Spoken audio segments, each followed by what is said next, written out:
Greetings and welcome to an Odyssey into Oratory.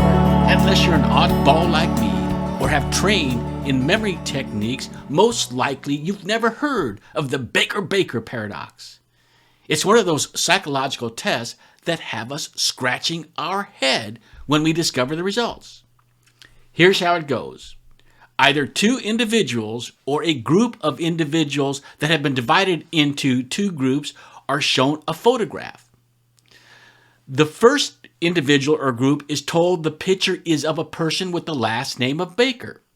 The second individual or group is shown the exact same photo, but are told the photo is of a baker, as in a profession, making no reference to this person's name. A few days later, the test participants are shown the same photo. They're asked to recall what they were told about the photograph. The group or individual shown the photo vocation combination always has a much higher recall than does the group shown the photo name combo.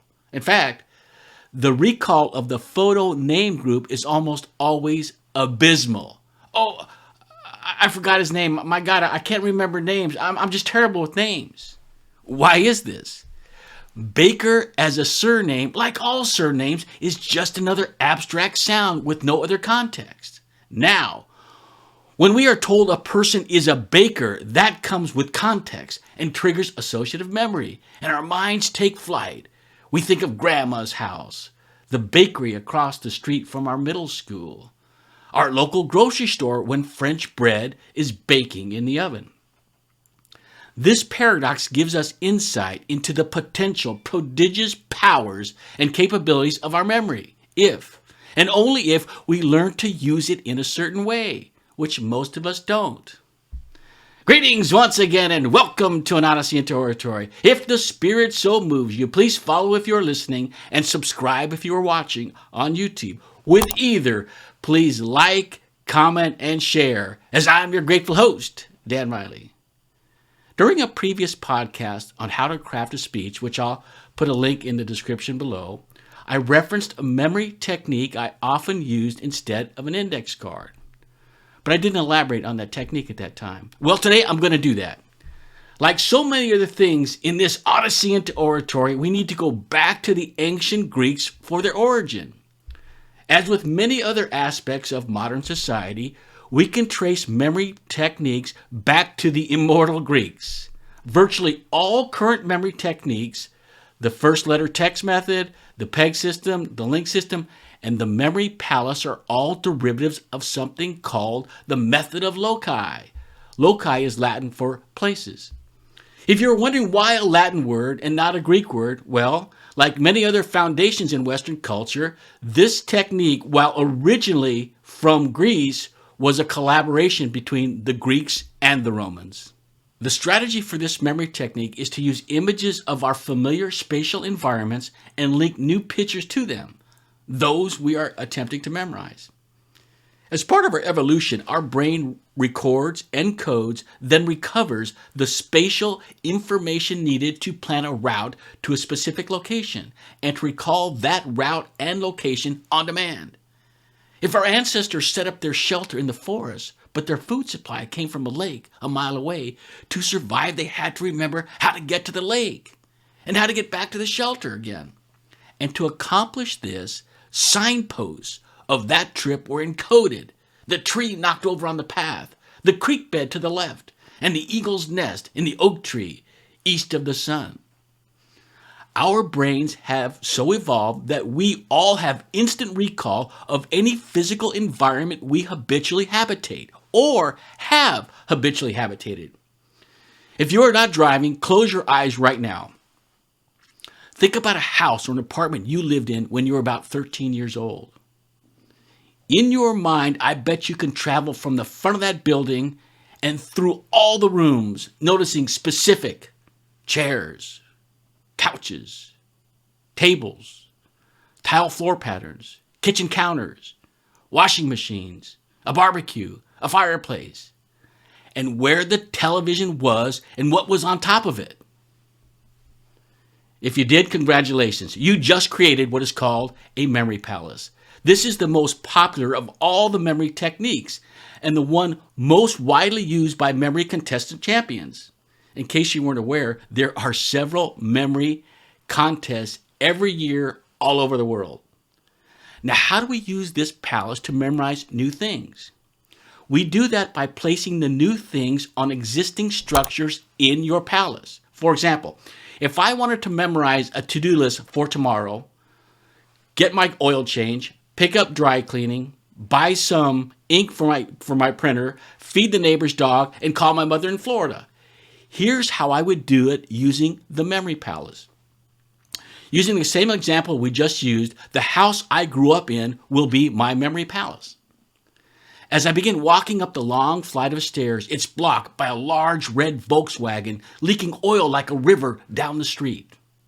I climb over the Volkswagen on my way to the back door, the way I always entered the house. Hanging on the doorknob is a bright leprechaun green tuxedo. The first room I walk in is the kitchen, and on the kitchen table is a 6-foot pink inkjet printer.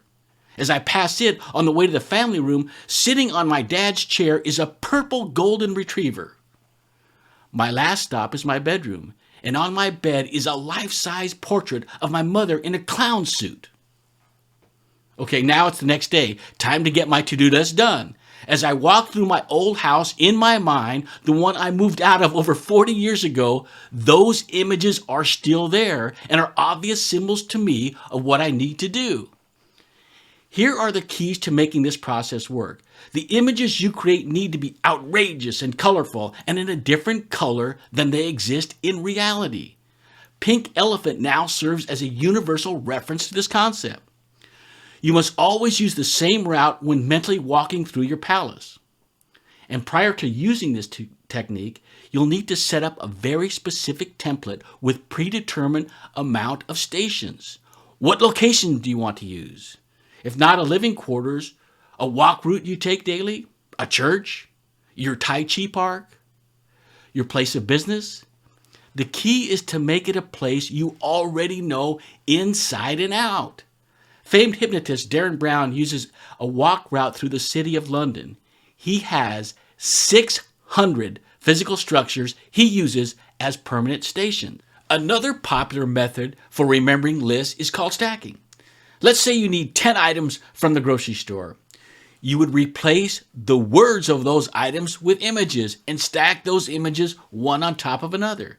Here we go. Imagine a pack of Challenge butter laying on a football field. It's the exact same size as the football field and lays perfectly over it. Laying on top of that, but only 3/4 the size, is a box of Wheaties. And sitting on the Wheaties box is a giant milkman dressed in all white with flowing golden hair like Jesus. Stretched across his lap is a large teeter-totter made of a slab of bacon. On one end of this teeter-totter is a chicken. On the other end is a cow which forces the chicken up. In one hand, the milkman is squeezing a peanut so large it grows through the roof of the stadium. In the other hand is a bottle of Budweiser beer, just as tall. And coming out of one ear is a banana, out of the other ear is a jalapeno pepper. Now, when you get to the grocery store, begin to recall the picture you created, either by unstacking it or recall the process of stacking it. What do you have?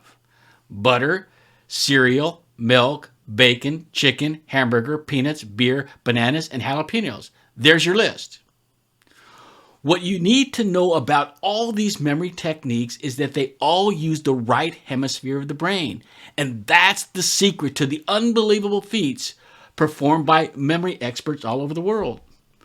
Most people attempt to memorize using the left hemisphere by trying to recall words with no visual association. That's why it takes so long and is so frustrating. The key is to convert words to pictures, outrageous pictures at that. When our brain is functioning optimally, that's what it does. Studies show we even create visual images to accompany our own uncensored self-talk. The Silva method teaches a pegging system. It works in the same way, but with a different template. Using this method, one pegs new information to an existing string of data already established in their long-term memory. A very popular template for pegging is the alphabet. Every person whose native language is English has memorized the alphabet. Okay, let's relate this technique to public speaking. I have already drafted a speech and I want to give it using no notes at all. This is very easy to do using the pegging system. The speech is on the benefits of learning to play a musical instrument. It's already drafted. I've gone through the process of brainstorming, creating an outline, reducing the outline to an index card, and have practiced to the point where I'm ready to give the speech. But now I want to ditch the index card and speak with no notes. There are 6 phrases or bullet points on the card. The first one for the opening, 3 bullets for the body of the speech, 1 for the conclusion, and the last bullet for a call to action. I'll use an alphabet letter linked to an animal image to replace my 6 bullets from the index card. Here's my opening. An alligator dragging Leonardo da Vinci out of a river. This refers to my opening quote and introduction. A buffalo running across the plains with my mother and a piano on its back refers to the body, point 1. A purple cheetah chasing my sister on a frozen lake refers to the body, point 2. A snow white deer eating Elton John refers to body, point 3. A yellow elephant standing on its hind legs with a megaphone in its mouth refers to my conclusion. A green giraffe with Mozart hanging around its neck refers to my call to action. So as I move through the speech, I already know my ABCs. They're already deeply embedded in my mind. So I can bypass any conscious thought of them and go straight to the image of the animal that represents each letter. In doing so, I have instant recall of the points that were on my index card. These images I created would be total nonsensical to anybody but me, but to me, they encompass even broader meaning than the bullet phrases they represent and ultimately replaced, enabling me to give a speech with no notes at all. Believe me, I've just scratched the surface with all that can be done with memory techniques and visual imagery. Just like we can all strum a guitar or bang keys on a piano, we can all make pictures in our minds. But the distance between the amateur and the virtuoso in both disciplines is vast. As one develops these memory techniques, they are simultaneously developing the skill of visualization, which has application far beyond improving one's memory. But like any other skill, it takes lots of practice. But I'll tell you this from experience. If you take the time to develop this skill, the benefits you will accrue will be out of all proportion to the effort you extend. Now for my usual pleading.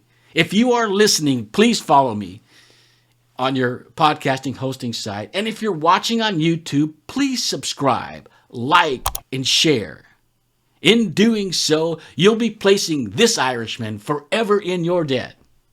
For my part, that's all there is today. This is Dan Riley taking you on an Odyssey into Oratory. Until next time, throw out the bowlines, sail away from the sea, catch the trade winds in your sail. We're on the move now.